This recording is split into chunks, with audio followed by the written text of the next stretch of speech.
سلام حبوباتي، ان شاء الله يا ربي هذا الفيديو يلقاكم كامل بخير وعلى خير وفي صحة جيدة. نقولكم صحة عيدكم، ربي يتقبل ان شاء الله منا ومنكم صالح الاعمال والعقوبة للعام الجاي ان شاء الله. شاركت معكم اليوم الاول واليوم الثاني من نهار العيد.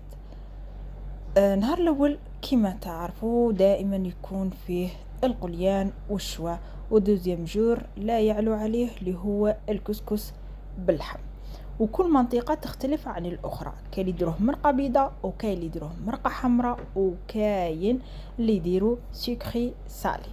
أنا درتو سكري سالي وراح نحط لكم الرابط الكسكس ولاد نايل الأحرار سكري سالي في صندوق الوصف.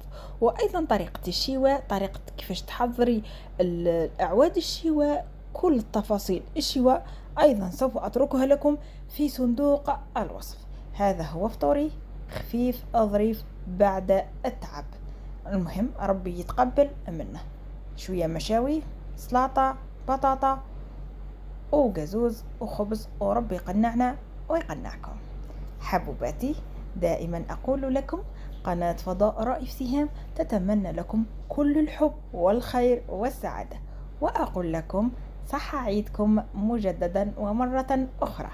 هترككم مع هذه المشاهد وجميع الفيديوهات كما قلت لكم سوف أتركها لكم في صندوق الوصف.